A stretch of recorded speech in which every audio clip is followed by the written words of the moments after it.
आपका स्वागत है।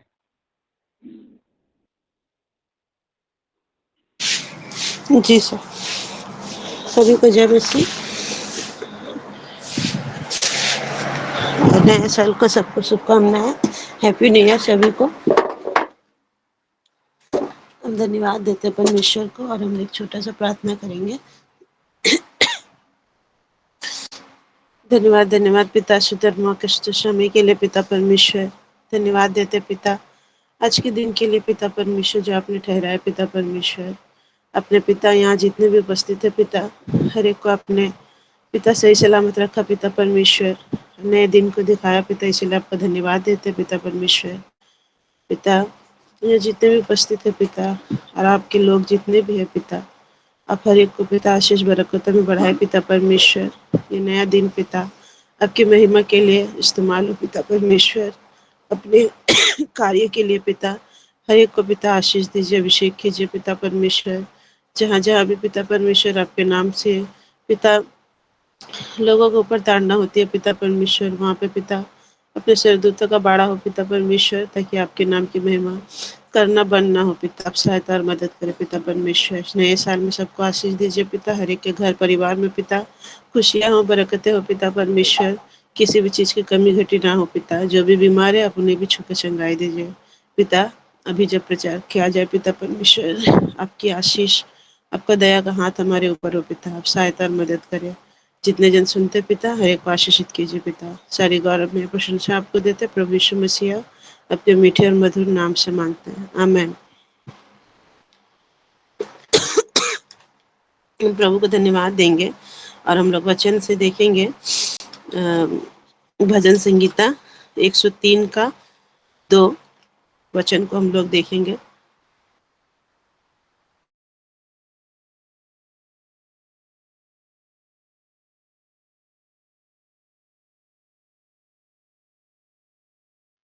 भजन संहिता 103 का दूसरा वचन। बंद कर मदन जी। 103 का दूसरा भजन संहिता 103 का दूसरा वचन। हे मेरे मन यहोवा को धन्य कह और उसके किसी उपकार को ना भूलना। वही तो तेरे सब अधर्म को क्षमा करता और तेरे सब रोगों को चंगा करता है। आमीन आमीन।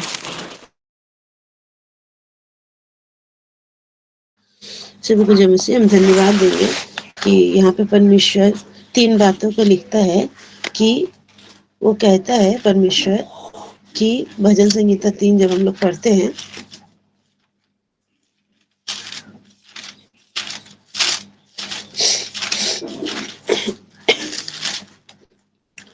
कि हे मेरे मन यहोवा को धन्य कहे और उसके किसी उपकार को ना भूलना। यहाँ पे 3 बातें लिखी है, हमारे मन की और धन्य कहने की और तीसरा उसके उपकार को ना भूलना। हम सभी जानते हैं कि आज 1 जनवरी है, पहला दिन है। परमेश्वर हमने जिंदगी में फिर से एक नया दिन को दिया। पर हम दाऊद के जीवन से देखते हैं, यहाँ पे एक बात वो कह रहा है कि हे मेरे मन तू यहोवा को धन्य कह और उसके किसी उपकार को ना भूलना। क्योंकि हम लोग को पता है कि पिछले साल 2025 में परमेश्वर ने हमारे जीवन में बहुत सारे कार्य किए हैं। बहुत सारी ऐसी बातें हुई हर एक के जीवन में जो हम कभी भी भूल नहीं पाएंगे। और हम लोग हमेशा जब नए दिन को देखते हैं तो हम नए दिन के बारे में सोचते हैं और अपने आगे के दिन को सोचते हैं कि हमें कैसा चलना होगा और हमको जीने के लिए क्या करना चाहिए। इस साल नया क्या शेड्यूल होगा। बहुत सारे ऐसे लोग होंगे जो कल के रात को परमेश्वर से वादे किए होंगे। बहुत सारे लोग परमेश्वर के लिए कुछ एक नया वचन को अपने जीवन में लिए होंगे। बहुत सारी ऐसी बातें डिसीजंस को लिए होंगे कि इस नए साल में मेरे जीवन में ये होना ज़रूरी है और ये इस साल होगा। हम लोग अपने आगे को दिन को देखते हुए ये सब बोलते हैं और सोचते हैं। पर यहाँ पे हम देखते हैं कि हमारे यहाँ जितने भी हम उपस्थित हैं, हमारे पिछले जो 2025 है, उसमें परमेश्वर ने हमारे जीवन में बहुत बड़े-बड़े काम किए हैं, बहुत बड़े। क्योंकि अगला साल 1 तारीख को ही मेरे जीवन में भी पहला 2025 1 तारीख को हम लोग सब सुबह चर्च होके आए, दोपहर में घर में थे और शाम को मेरे पेट में ऐसा अचानक दर्द उठा कि हमको नॉर्थ सिटी हॉस्पिटल में हम भर्ती हुए। 3 घंटे के लिए रखा गया और फिर हमको वहाँ से पता चला कि मेरा फैटी लिवर है और बहुत ज़्यादा उस दिन मैंने तकलीफ़ को झेला। फिर भी परमेश्वर महान है। वहाँ पे परमेश्वर ने चंगाई दिया और आज तक वो फैटी लिवर का प्रॉब्लम है, पर फिर भी परमेश्वर हमको हॉस्पिटल तक जाने नहीं दिया। परमेश्वर ने चंगा भला रखा है, इसलिए प्रभु का धन्यवाद करते हैं। और भी बहुत सारे ऐसे कार्य थे, बहुत सारी ऐसी परेशानियाँ थी जो अगले साल फेस किए और परमेश्वर ने क्या किया, हर एक चीज़ को परमेश्वर दूर करता गया। यहाँ पे हम बात करें अगर साजन कोसी सर का, तो अगले साल ही परमेश्वर ने हमें ये भी दिखाया उनके जीवन से भी, उनके साथ भी एक ऐसा घटना हुआ था, एक्सीडेंट हुआ था, जिसके वजह से उनकी और उनके वाइफ को चोट लगा था। और आज भी हम मैम के लिए प्रार्थना करते हैं और परमेश्वर हम जानते हैं कि उनको भी बहुत ज़्यादा चोट लगी थी उनकी वाइफ को। हम लोग सब मिलके प्रार्थना कर रहे थे, परमेश्वर ने हमारी सुनी और उनके जीवन में इस उपकार को किया। और ना जाने, ये तो उन्होंने गवाहियाँ दी, पर हम इतना विश्वास करते हैं कि इस बीच में परमेश्वर ने उनके जीवन में और भी बहुत सारे काम किए होंगे, जिसका उपकार वो हमेशा परमेश्वर को देते हैं। हम जानते हैं धनराज सर के बारे में कि उनके जीवन में भी बहुत सारे कार्य परमेश्वर के हुए और साल का अंत होने के पहले ही उनकी आंखों का ऑपरेशन हुआ। और परमेश्वर ने जब जब वो ऑपरेशंस के लिए जाते थे, परमेश्वर उनके साथ साथ जाता था। वो हर पल उनके साथ एक उपकार को करता था। यहाँ पे जितने भी उपस्थित हैं, हर एक को परमेश्वर ने क्या किया, उपकार से भरा है। विश्वनाथ प्रसाद सर हर रोज परमेश्वर के सामने अपने परेशानियों को लेके आते हैं, अपने बेटे के लिए, अपने घर के लिए, अपने विश्वास के लिए। परमेश्वर क्या करता है, हर एक दिन हमारे जीवन में, उनके जीवन में उपकार को करता है और हम क्या करते हैं, परमेश्वर का उपकार को पाते हैं और उनको धन्यवाद कहते हैं। इसीलिए दाऊद जो है वो भी परमेश्वर को क्या कहता है कि ये मेरे मन परमेश्वर का धन्य कहे और उसके किसी उपकार को ना भूलना। हम लोग सिर्फ आगे नहीं, हम लोग परमेश्वर के उपकार को हमेशा याद रखें, ताकि परमेश्वर भी, जब हम लोग उसके उपकारों को याद करते हैं तो परमेश्वर बहुत आनंदित होता है कि पृथ्वी में ऐसा जन है जो हमेशा मेरे अधीन रहता है और मेरे उपकारों को कभी भूलता नहीं। जैसे हम देखेंगे दाऊद के जीवन के विषय में कि दाऊद बाइबल में इतना ज़्यादा मतलब प्रसिद्ध व्यक्ति क्यों है, क्यों उसका नाम दाऊद का नाम इतना लिया जाता है, और क्यों जब प्रभु यीशु मसीह इस दुनिया में आए तो दाऊद का जो वंश है वहाँ से हम लोग उसको क्या करते हैं, जानते हैं कि आखिरी जो, जब हम लोग मत्ती में आखिरी पढ़ते हैं उनके वंशावली को, तो लास्ट दाऊद के वंश से क्या होता है, बताया जा रहा है कि यीशु मसीह आता है। वो इसलिए होता है क्योंकि हम देखेंगे कि दाऊद कितने कठिन समय से अपने जीवन में गुजरता था, पर वो फिर भी परमेश्वर को धन्यवाद करना नहीं भूलता था। हम लोग देखेंगे 1 शमूएल 17 का 28।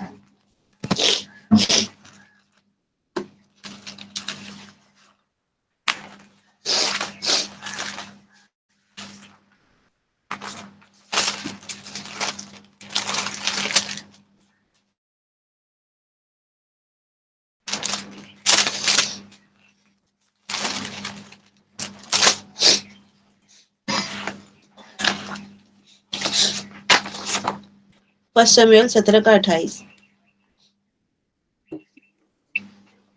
जब दाऊद उन मनुष्यों से बातें कर रहा था तब उसका बड़ा भाई एलीआब सुन रहा था, और एलीआब दाऊद से बहुत क्रोधित होकर कहने लगा, तू यहाँ क्यों आया है और जंगल में उन थोड़ी सी भेड़ बकरियों को तू किसके पास छोड़ आया है? तेरा अभिमान और तेरे मन की बुराई मुझे मालूम है। तू तो लड़ाई देखने के लिए यहाँ आया है। हालेलुया। हमें यहाँ हम देखते हैं कि यीशु मसीह दाऊद के जो भाई थे वो क्या थे, वो दाऊद को पसंद नहीं करते थे। और हम देखते हैं कि वो जब युद्ध में उनको उनके लिए उनके बारे में सोचकर खाना लेके जाता है, तो उसका भाई का बातचीत, उसका व्यवहार उसके प्रति कैसा है आप जानते हैं। फिर हम देखेंगे कि वही पहला शमूएल का 19 का 9 से 10 तक देखेंगे। लिखा है, जब शाऊल हाथ में भाला लिए हुए घर में बैठा था और दाऊद हाथ से बीना बजा रहा था, तब यहोवा की ओर से एक दुष्ट आत्मा शाऊल पर चढ़ा। शाऊल ने चाहा कि दाऊद को ऐसा मारे कि भाला उसे बीनते हुए भीत में धंस जाए, परंतु दाऊद शाऊल के सामने से ऐसा हट गया कि भाला जाकर भीत ही में धंस गया और दाऊद भागा और उस रात को बच गया। आमीन। यहाँ भी हम देखते हैं कि दाऊद का भाई लोग जो है उसके प्रति उसका कैसा व्यवहार था। और हम देखते हैं कि जो दाऊद का जो पहला राजा है साउल जो है, जो उसका ससुर भी है, वो भी उसके प्रति कैसा व्यवहार रखता था। जब हम देखते हैं इस अध्याय को पढ़े जब, तो वो क्या कर रहा है, यहाँ पे उसको मारने के बारे में ही सोच लिया कि उसको साथ क्या किया जाए, उसको मार दिया जाए। पर परमेश्वर ने उसको क्या किया, बचाया। तो दाऊद के जो अपने लोग थे वो उसके बहुत ही, भले ही क्लोज हो, पर बहुत ही मतलब उसके लिए भयंकर थे। और फिर हम लोग देखते हैं दूसरा शमूएल 6 का 13 से 16 तक हम लोग देखेंगे। यहाँ पे भी लिखा है, जब यहोवा का संदूक उठाने वाले 6 कदम चल चुके, तब दाऊद ने एक बैल और एक पाला पोसा हुआ बछड़ा बलि कराया और दाऊद सनी का एपोद कमर में कसे हुए यहोवा के सम्मुख तन मन से नाचता रहा। यो दाऊद और इज़राइल का समस्त घराना यहोवा के संदूक को जय जयकार करते हुए और नरसिंगा फूंकते हुए ले चला। जब यहोवा का संदूक दाऊदपुर में आ रहा था, तब साउल की बेटी मिकेल ने खिड़की में से झांककर दाऊद राजा को यहोवा के सम्मुख नाचते कूदते देखा और उसे मन ही मन तुच्छ जाना। आमीन। इस वचन में भी हम देखते हैं कि साउल की जो बेटी थी वो भी क्या करती है, वो दाऊद के प्रति उसको अच्छा नहीं लगता, वो उसको तुच्छ नजर से देखती है।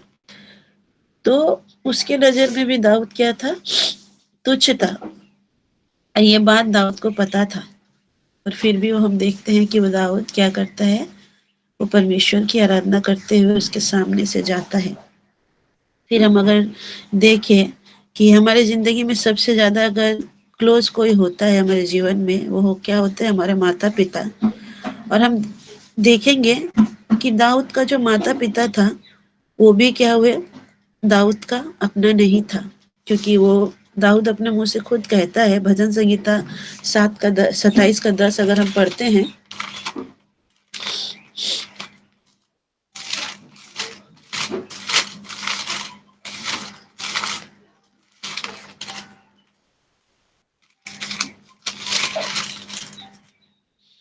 तो लिखा है, मेरे माता पिता ने तो मुझे छोड़ दिया है, परंतु यहोवा मुझे संभालेगा। आमीन।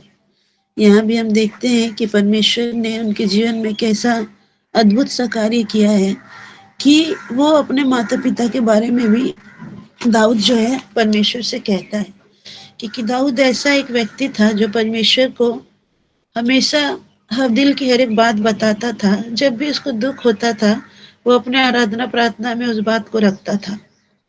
और हम देखे कि दाऊद के साथ कोई नहीं था। उसका भाई उससे नफरत करता था।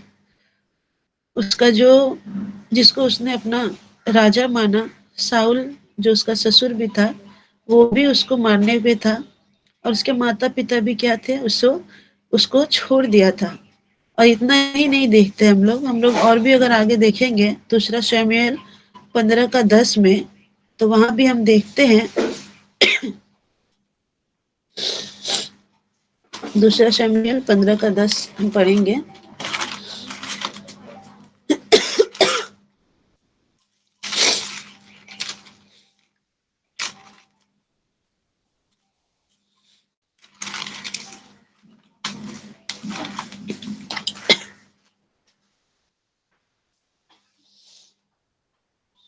यहाँ पे लिखा है, अब अबशालोम ने इज़राइल के समस्त गोत्रों में यह कहने के लिए भेदिए भेजे, जब नरसिंगे का शब्द तुमको सुनाई पड़े तब कहना, अबशालोम हेब्रोन में राजा हुआ। उसके बाद हम लोग 15 का 10 पढ़े और 13 पढ़ेंगे, 13 और 14। उसमें लिखा है कि तब किसी ने दाऊद के पास जाकर यह समाचार दिया, इज़राइली मनुष्यों के मन अबशालोमी अबशालोम की ओर हो गए हैं। तब दाऊद ने अपने सब कर्मचारियों से जो यरूशलेम में उसके संग थे कहा, आओ हम भाग चले, नहीं तो हम में से कोई भी अबशालोम से ना बचेगा। इसीलिए फुर्ती करते चलो, ऐसा ना हो कि वह फुर्ती करके हमें आ घेरे और हमारी हानि करे और इस नगर को तलवार से मार ले। आमीन। यहाँ भी हम एक बहुत बड़ी बात को देख रहे हैं कि किस तरह से वो दाऊद जो है अपने बेटे के पास से अपना अपना बेटे के पास से वो किस तरह से भागता है, क्योंकि उसका बेटा भी क्या है, उसको मानने पे है। वो जानता है कि मेरा बेटा क्या कर सकता है। और हम लोग देखे कि इतना उसके परिवार में ही क्या थे, उसको मानने वाले लोग खड़े थे। और वो किस तरह से हर एक जन से वो भागता था ताकि क्या करे, वो अपने जान को बचा सके। और उसके बाद हर एक के जीवन में हर एक का एक बेस्ट फ्रेंड होता है, जो हम मनुष्य क्या करते हैं, अपने हर एक बात को, अपने हर एक चीज़ों को अपने दोस्त के साथ शेयर करते हैं। पर हम देखेंगे कि जो जो इंसान हमारे आसपास के लोग होते हैं, हमारे माँ बाबा, हमारा भाई, जब हमारे जीवन में बहुत बड़ा तकलीफ आता है, ये लोग ही होते हैं जो अगर हमारे साथ खड़े हो जाए तो हम क्या करते हैं, हर एक चीज़ को, हर एक युद्ध को जीतने का सोचते हैं कि हाँ हम जीत सकते हैं। पर यहाँ हम देखते हैं कि दाऊद को ना ही तो उसका भाई का आसरा मिला, ना ही तो माँ बाबा का, ना ही तो उसके बेटे का। और हम जो आखिरी चीज होती है, जो एक मित्र होता है जो हमारे साथ साथ रहता है, हम उसको भी देखेंगे, क्योंकि ये उनका उसका लास्ट ऑप्शन था जहाँ पे क्या करे, परमेश्वर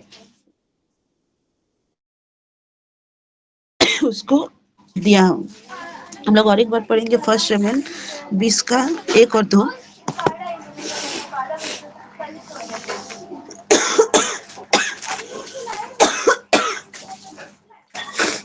यहाँ लिखा है, फिर दाऊद रामा में नाबोयोत से भागा और योनातान के पास जाकर कहने लगा, मैंने क्या किया है, मुझसे क्या पाप हुआ, मैंने तेरे पिता की दृष्टि में ऐसा कौन सा अपराध किया है कि वह मेरे प्राण के खोज में रहता है।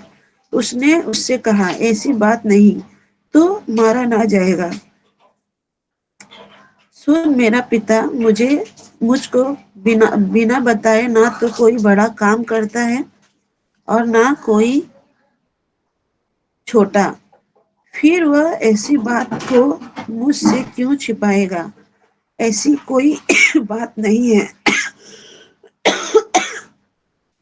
हमें हम यह देखते हैं कि यहाँ पे जब दाऊद जब हर तरफ से हार जाता है तो वो किसके पास जाता है, वो अपने प्यारा जो मित्र है उसका, उसके पास जाता है और उसको ये बताता है अपने बातों को कि देख मेरे जीवन में कैसा ही विपत्ति आ पड़ा है।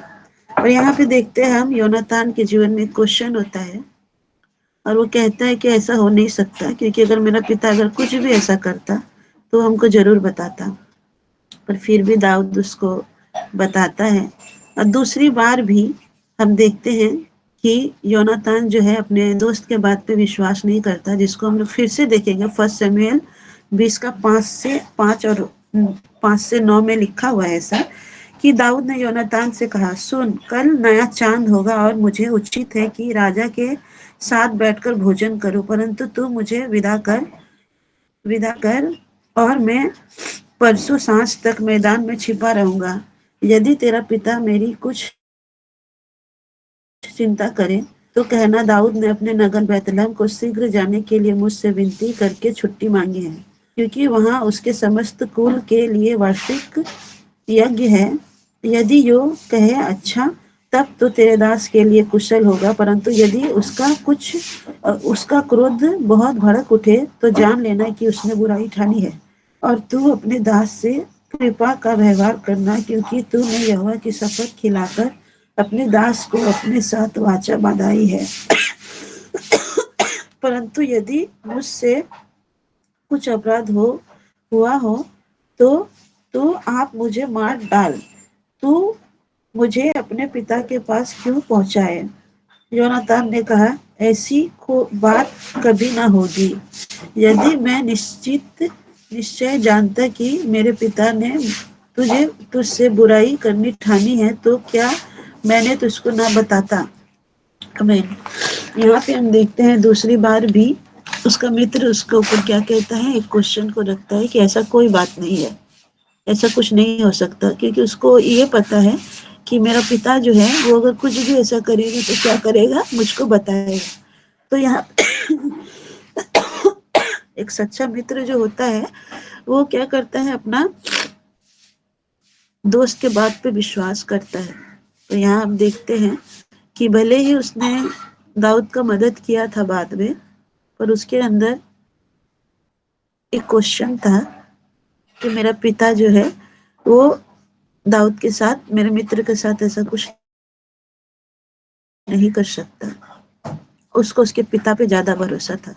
और अगर हम लोग पूरा बाइबल में अगर पढ़े तो दाऊद एक ऐसा जीवन जी रहा था जिसके आसपास उसको बहुत सारी तकलीफें थी। और हमारे जीवन में तकलीफ रहे कोई परेशानी नहीं होती है, पर जब हमारे अपने हमसे मतलब ऐसा गलत व्यवहार करना शुरू कर दे, तो परिवार वालों से जब हम लोग को घात मिलता है, जब हमें ये पता चल जाता है कि कोई मेरे साथ नहीं है, तो हम लोग ज्यादा क्या होते हैं, डिप्रेशन में जाते हैं। दाऊद के लिए इतना सब कुछ एक डिप्रेशन में जाने के लिए काफी था, उसको डिप्रेशन में धकेलने के लिए काफी है, क्योंकि नहीं तो उसके पास अपने माता पिता का आसरा है, नहीं तो उसके भाई का हिम्मत है, नहीं तो मित्र का सहारा है, और नहीं तो उसको अपने बेटों का भरोसा है, और अपनी वाइफ का भी भरोसा नहीं है, क्योंकि सब उसको क्या करते थे, तुच्छ नजर से देखते थे।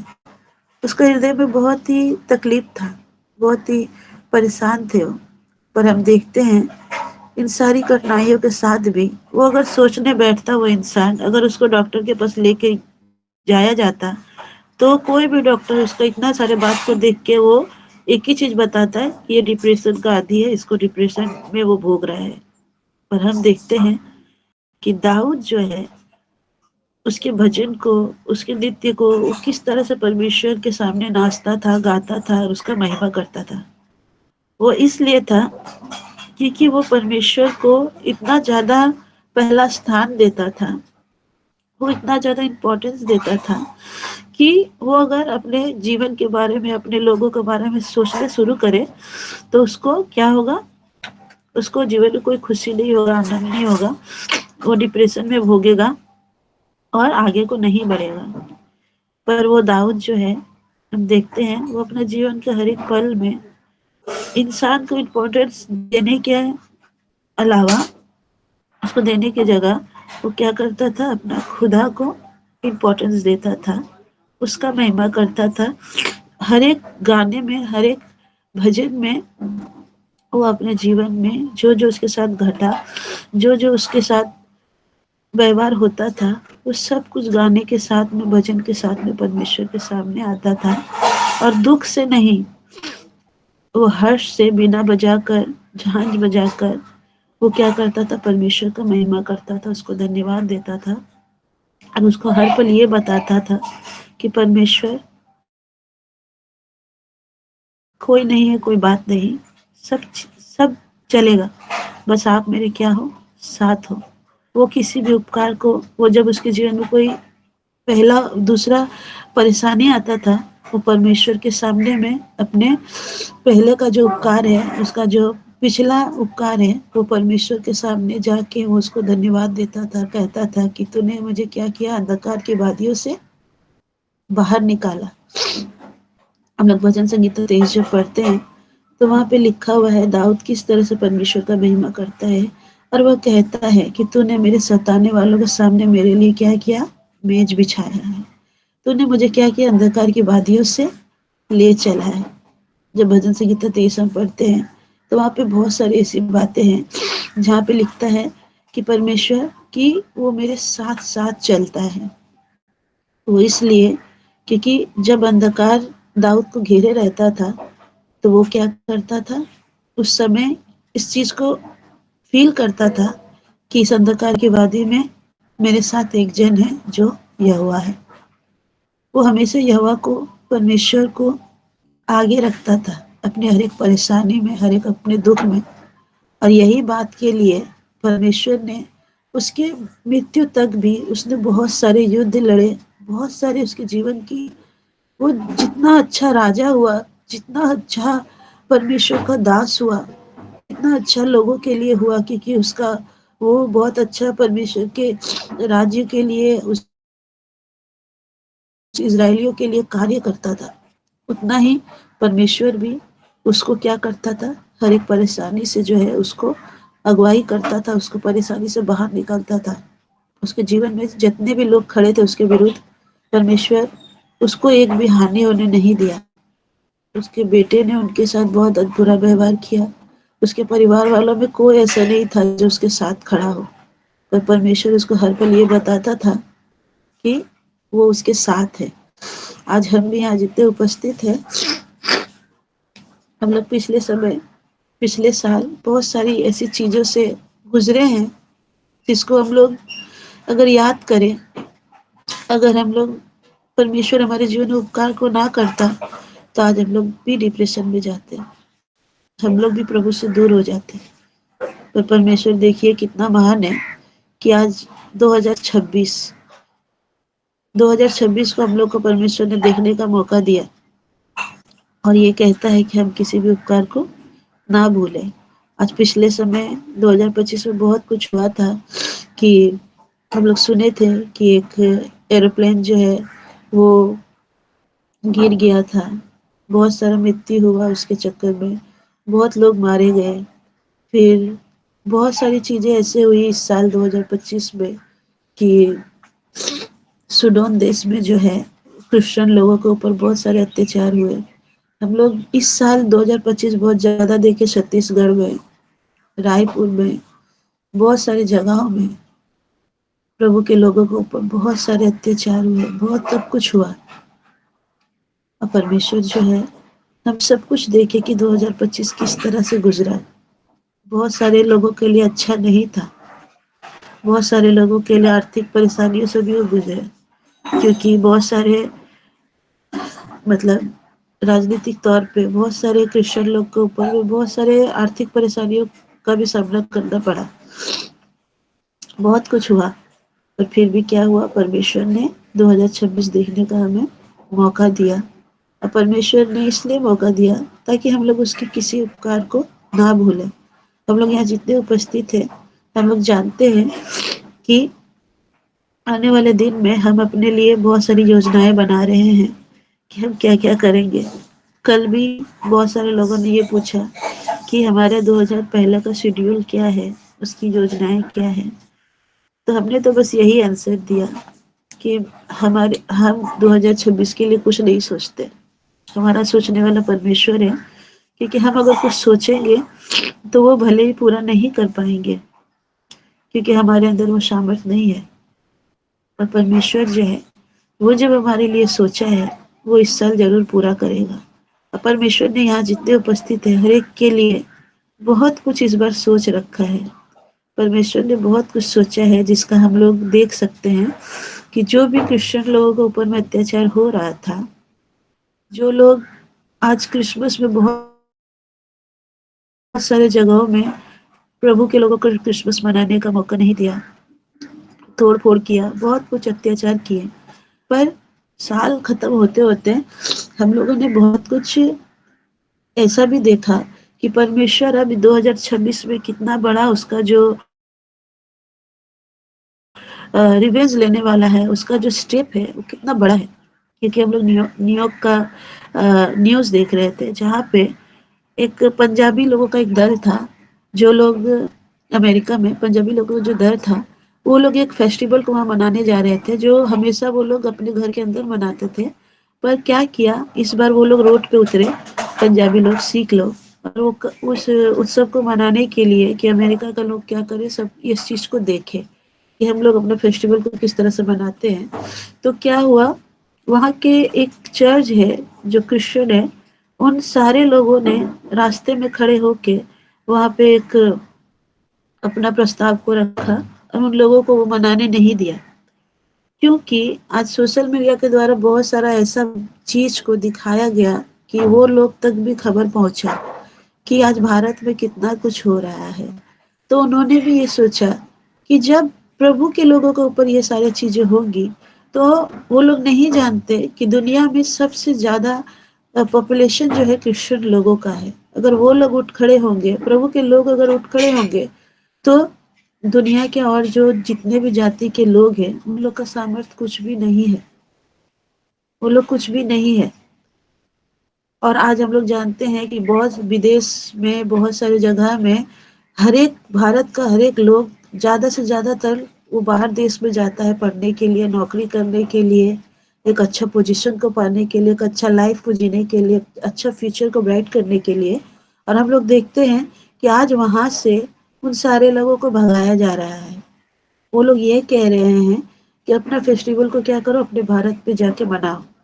और यहाँ पे सिर्फ और सिर्फ बहुत अच्छा लगा एक चर्च जो ओपन ये बोल रहा है कि जीसस ही सच्चा खुदा है और कोई भी खुदा नहीं है। वो अपने देश में अब दूसरे जो देवी देवता हैं, उनको अब वो स्थान नहीं देते, नहीं देंगे।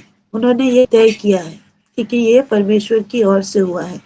क्योंकि ये जो अत्याचार जब उनके साथ होगा, जब ये सारी बातें उनके साथ होगी, तब पता चलेगा कि उन्होंने मसीही लोगों के साथ कितना बुरा व्यवहार किया है। मसीही लोग कभी भी किसी के साथ किसी भी चीज को लेके वाद विवाद नहीं करते, ना ही तो किया कभी भी। वो लोग अपना काम शांति से करते थे। पर आज क्या हुआ, वो लोग क्या करते हैं, मसीही लोगों को शांत देख के ये सोच बैठे कि ये लोग बहुत ही निर्बल और असमर्थ है। और वो लोगों ने क्या किया, बहुत सारे जगहों में बहुत सारे पास्टरों को मारा, पीटा और प्रभु के नाम से बहुत बुरी बुरी बातें बोली। यहाँ तक कि हम लोग ये भी जानते हैं कि एक इंसान ने एक पास्टर से बहुत गंदी रीति से ये बात कर रहा था कि तुमको पता है कि प्रभु यीशु मसीह किस तरह से आए, क्या एक स्त्री और पुरुष नहीं मिले हुए कभी भी बच्चा हो सकता है। वो पास्टर के साथ में ऐसा गलत तरीके से उसकी कलीसिया में जाके बात कर रहा था, उसके साथ गलत व्यवहार कर रहा था।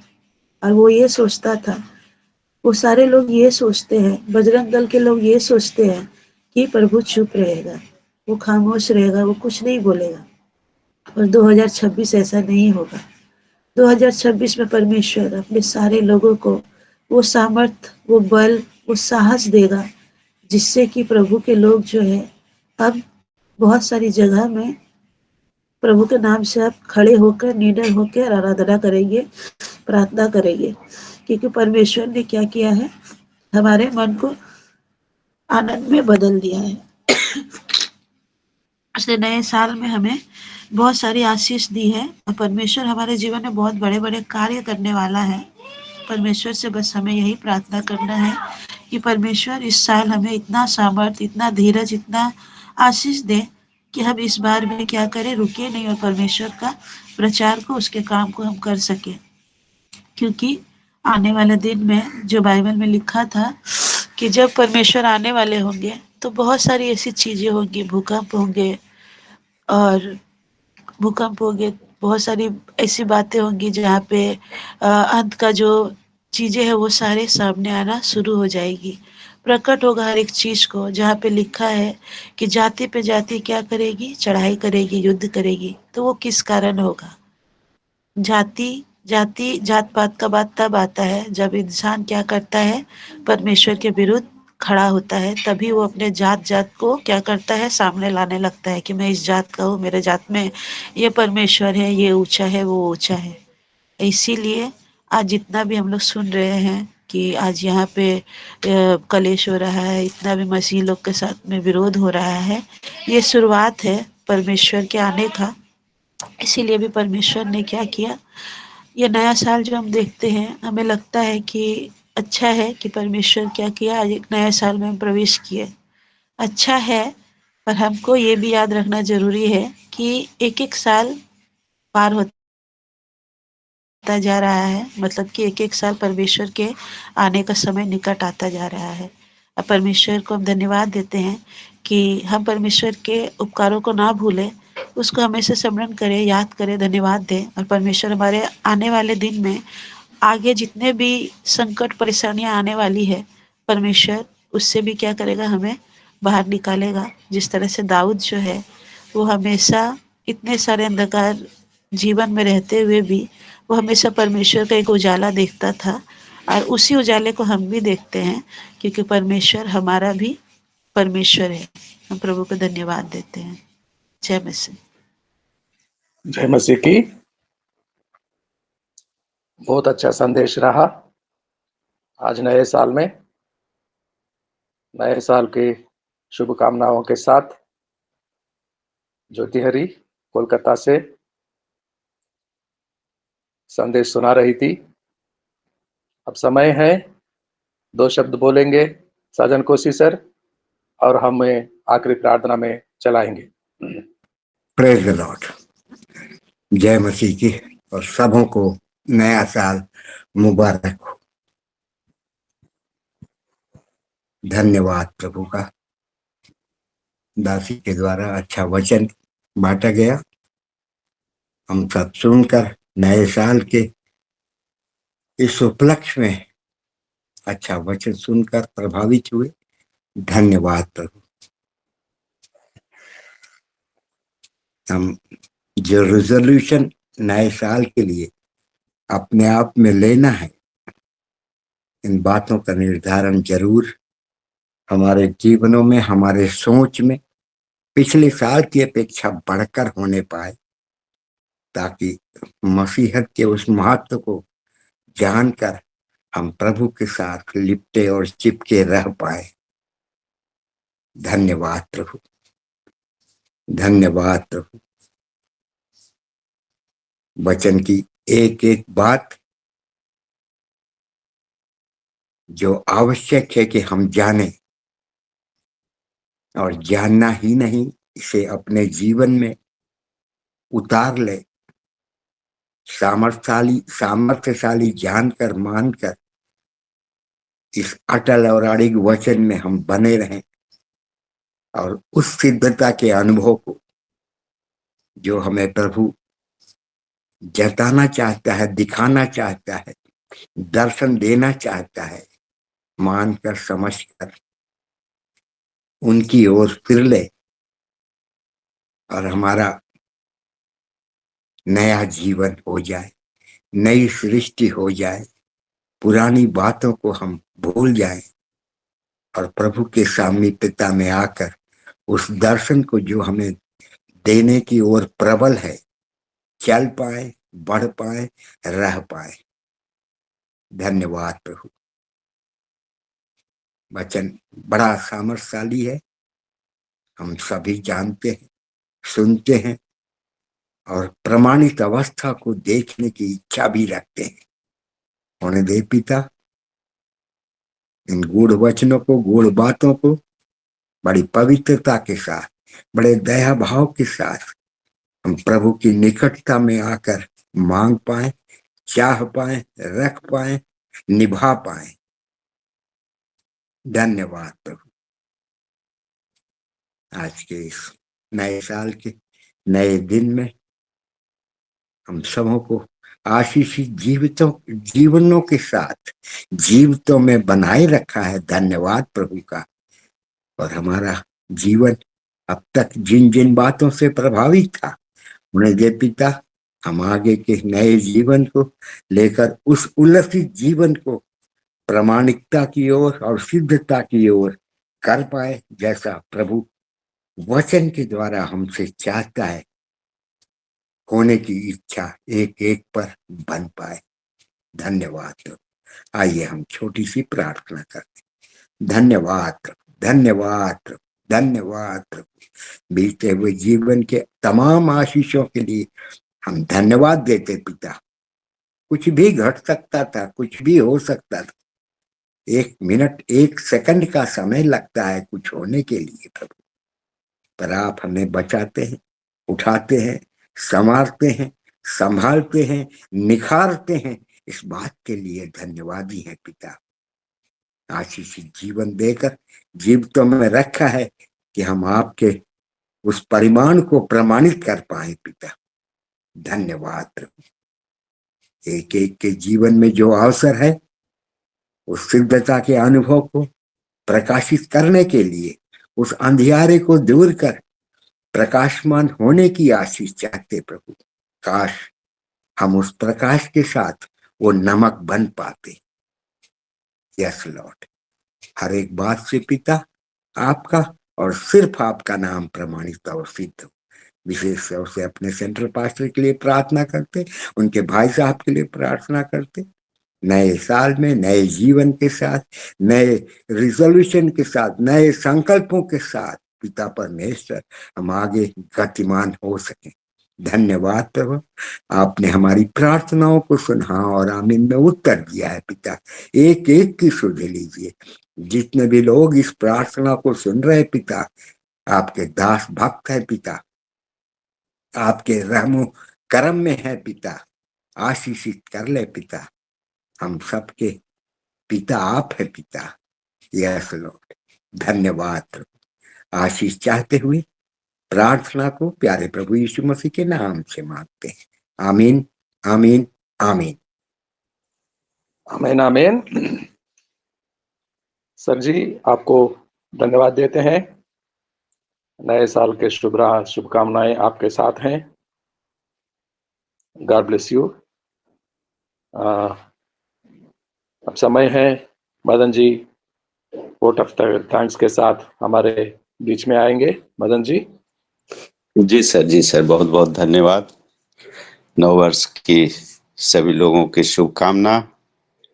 नव वर्ष मंगलमय हो।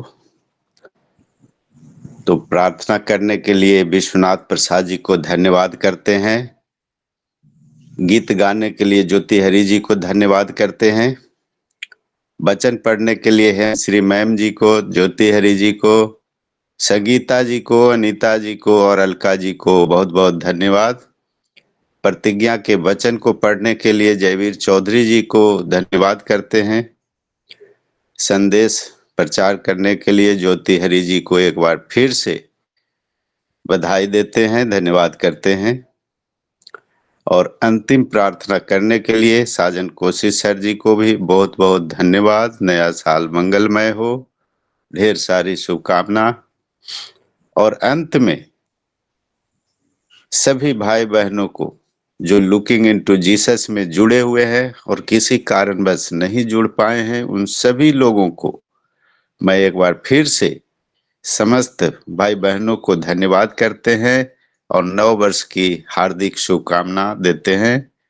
धन्यवाद। जय मसीह। जय मसीह। आपको भी, आपको नए साल के मुबारक देते हैं। अब ये हिंदी सभा भी यहीं पर समाप्त करेंगे, लेकिन पास्टर विश्वनाथ प्रसाद जी आशीषों को सुनाएंगे। पहले आशीषों के साथ ये सभा यहीं पर संपन्न होगा। पास्टर विश्वनाथ प्रसाद जी। अब हमारा प्रभु यीशु मसीह का प्रेम, परमेश्वर पिता का अनुग्रह, आशीष, अभिषेक, पवित्र आत्मा की संगति, सहभागिता संसार भर के प्रियजनों के साथ प्रभु के अगले आगमन तक शांति, आनंद, प्रेम, संगति बनी रहे। आमीन आमीन आमीन आमीन आमीन। आमीन सभी भाई आमीन। बहन को नए साल को मुबारक। हम भैया जी को आंखों को ज्योति के आमीन। लिए और उनके भाई के लिए भी प्रार्थना करते हैं, इस सबों को आशीष मिले। नए साल का मुबारकबाद देते हैं आप लोगों को और जय नववर्ष मसीह बोलते हैं। जय आमीन। मसीह। साल ढेर जय सारे मसीह। लेके आए, जय सब मसीह। रहे, सब निरोग रहे जय मसीह और जय आनंद मसीह। रहे। जी happy new year sir. Happy happy new new year year, नव वर्ष मुबारक हैप्पी हो। न्यू जय ईयर। मसीह टू नया यू। साल मुबारक हो जय मसीह आप जय सभी को। मसीह जय मसीह जय जय मसीह। मसीह की। आपको भी नववर्ष मंगलमय हो। जय मसीह। आमीन। जय मसीह। जय मसीह। God bless you.